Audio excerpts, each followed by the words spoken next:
Hello everyone, welcome to BEd study channel. आज जो हम लोग लेसन प्लान बनाएंगे उसका नाम है विद्युत धारा के स्रोत और विद्युत सेल। तो ये भौतिक विज्ञान का टॉपिक है। तो ऐसे ही आप ऊपर पाठ योजना लिखेंगे और राइट साइड में कक्षा कालांश और अवधि लिखा जाएगा। देन लेफ्ट साइड में दिनांक, विषय और प्रकरण लिखेंगे। उसके बाद सामान्य उद्देश्य लिखे जाएंगे। 4 to 5 सामान्य उद्देश्य लिखे जाते हैं। विशिष्ट उद्देश्य के बाद लिखे जाते हैं। 3 तरीके के विशिष्ट उद्देश्य हैं, ज्ञानात्मक, क्रियात्मक और बोधात्मक। ये 3 टाइप्स के होते हैं और इसमें 1 या 2 पॉइंट इस तरीके से आप विशिष्ट उद्देश्यों को लिखेंगे।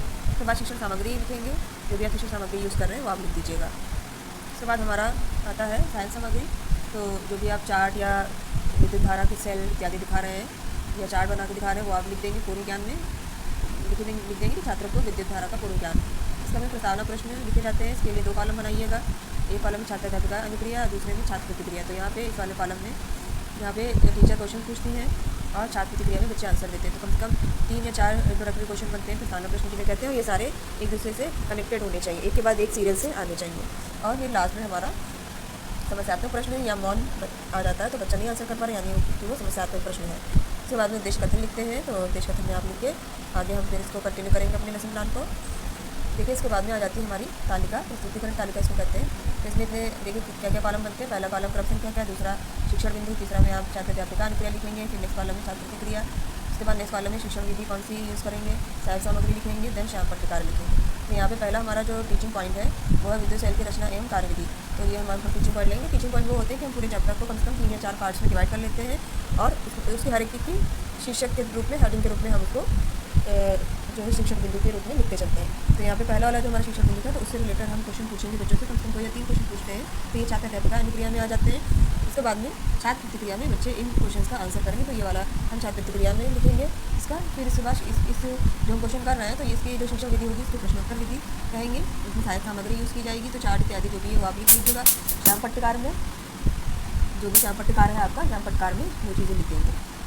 फिर इसके बाद में क्योंकि बच्चे जो है आंसर कर पा रहे हैं या नहीं कर पा रहे हैं तो उसके बाद स्पष्टीकरण दिया जाता है। तो आप स्पष्टीकरण देंगे। छात्र अध्यापक होने के नाते या अध्यापिका होने के नाते आप स्पष्टीकरण देंगे। उसके बाद में जो ये छात्र प्रतिक्रिया वाले कॉलम में आप लिखेंगे, छात्र ध्यानपूर्वक छात्र अध्यापिका की बात को सुनेंगे। तो जो आप करते चल रहे हैं लेसन प्लान में वो सारी चीज़ें आप यहाँ पे प्रस्तुतिकरण तालिका में लिखते हुए चलेंगे। इसी प्रकार से यहाँ पे आप देखिए शिक्षण विधि में यहाँ पे व्याख्यान विधि होगी क्योंकि एक्सप्लेनेशन हो रहा है, एक्सप्लेन कर रही है टीचर। फिर सहायक सामग्री में चार्ट के माध्यम से हो जाएगा। इसके अलावा शिक्षण विधि में प्रदर्शन विधि भी है क्योंकि यहाँ पे देखिए डायग्राम बना के हमने इसको शो किया है। तो प्रदर्शन विधि भी हमारी मिलेगी। तो श्याम पट्टिकार में आप ये डायग्राम बना दीजिएगा विद्युत सेल का। तो इस तरीके से ये कंप्लीट हो जाएगा। ये पहला शिक्षण बिंदु इसे बना लीजिएगा प्रस्तुतिकरण तालिका।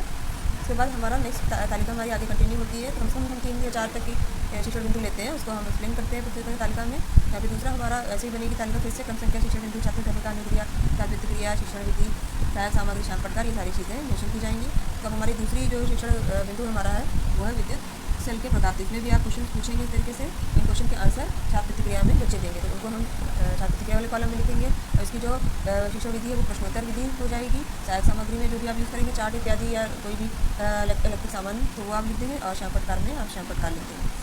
फिर यहाँ पे स्पष्टीकरण देखिए क्योंकि क्वेश्चन बच्चों से पूछे गए हैं तो अब उनका स्पष्टीकरण भी आपको देना होगा। वो आपने वो डेवलपमेंटरी क्वेश्चन होते हैं, विकासात्मक प्रश्न होते हैं, उनके बाद में आपको स्पष्टीकरण देना होता है। विकासात्मक प्रश्न के बाद में फिर आप स्पष्टीकरण इस तरीके से देंगे अच्छे से एक्सप्लेन करते हुए। इसमें फिर छात्र प्रतिक्रिया में ध्यानपूर्वक बात सुनेंगे, ये वाली आप स्टेटमेंट लिखेंगे।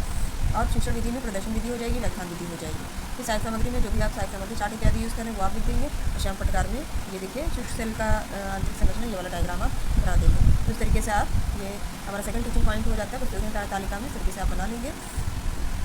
फिर हमारा ये देखिए अभी कंटिन्यू हो रहा है दूसरी टीचिंग पॉइंट शिक्षण बिंदु का एक्सप्लेनेशन है ये। तो यहाँ पे ये कंटिन्यू हो रहा है या कंटिन्यू करके फिर हमारा तीसरा आ जाएगा सेकेंडरी सेल या द्वितीयक सेल। ये हमारा अगला टीचिंग पॉइंट आ जाएगा। तो ये बाकी पहले आप कॉलम सारे बना लीजिएगा जैसे आपने बनाया था छात्र प्रतिक्रिया, शिक्षण विधि, सहायक सामग्री, श्याम पट्टिकार इत्यादि ये सब बना लेंगे। उसके बाद जो हमारा तीसरा टीचिंग पॉइंट है ये शिक्षण बिंदु है। तो उसके में भी हम पहले बच्चों से हम क्वेश्चन पूछेंगे क्योंकि ये विकासात्मक प्रश्न कहलाते हैं। तो इनसे हम बच्चों की एक नॉलेज चेक करते हैं उनको कितना आता है। तो यहाँ पे आप क्वेश्चन पूछेंगे, बच्चे यहाँ पे आंसर करेंगे 1 by 1। जैसे जैसे आप क्वेश्चन पूछेंगे वैसे वैसे आप बच्चे आंसर करते रहेंगे। इसी प्रकार से शिक्षण विधि में आप प्रश्नोत्तर विधि लिखेंगे और सहायक सामग्री में भी लिख देंगे चार्ट इत्यादि। और श्याम पट्टिकार में आप श्याम पट्टिकार लिखेंगे। फिर अब हमारा काम है ये एक्सप्लेनेशन देना, स्पष्टीकरण लिखना, स्पष्टीकरण देंगे। और यहाँ पे जो हमारी शिक्षण विधि हो जाएगी, व्याख्यान विधि हो जाएगी। फिर सहायक सामग्री में आप चार्ट इत्यादि लिख देंगे, बना देंगे जो भी आप बना रहे हैं। और श्याम पट्टिकार में ये देखिए डायग्राम बना दिए, द्वितीयक सेल का डायग्राम बना दिए। तो ये आप इस तरीके से कंप्लीट कर लेंगे सारे के सारे कॉलम। ये हमारी नेक्स्ट टीचिंग पॉइंट ऐसे लिखा जाएगा। उसके बाद में देखिए चैप्टर अब लेसन प्लान जब प्रस्तुत तालिका जब पूरी हो जाती है तो हम फिर इवैल्यूएशन करते हैं कि बच्चों ने कितना सीखा। तो कम से कम 4 to 5 इवैल्यूएशन क्वेश्चन लिखे जाते हैं। इसके बाद में श्यामपट्ट कार्य लिखा जाता है, तो एक ब्लैक पेपर पे इस तरीके से आप श्यामपट्ट कार्य लिख लेंगे। इसके बाद में कक्षा कार्य एवं निरीक्षण ये वाली हेडिंग दी जाती है, तो आपने एज अ टीचर या टीचिंग करते टाइम आपने क्लास में क्या चीज़ नोटिस की वो लिखेंगे। फिर पुनरावृत्ति प्रश्न लिखेंगे, तो पुनरावृत्ति प्रश्न छोटे लिखे जाते हैं, 1 वर्ड लिखिए या फिर नेगेटिव आंसर दीजिए या ट्रू फॉल्स इस तरीके से, ताकि बच्चों की रिवीजन हो जाए और लास्ट में हम कार्य दे देंगे बच्चों को। तो ये इस तरीके से आप हमारा ये लेसन प्लान कंप्लीट होता है फिजिक्स के ऊपर। तो आपको अगर ये चैनल अच्छा लगा हो तो प्लीज़ लाइक कीजिए, सब्सक्राइब कीजिए और ज़्यादा से ज़्यादा इस वीडियो को शेयर कीजिए। और थैंक्स फॉर वॉचिंग।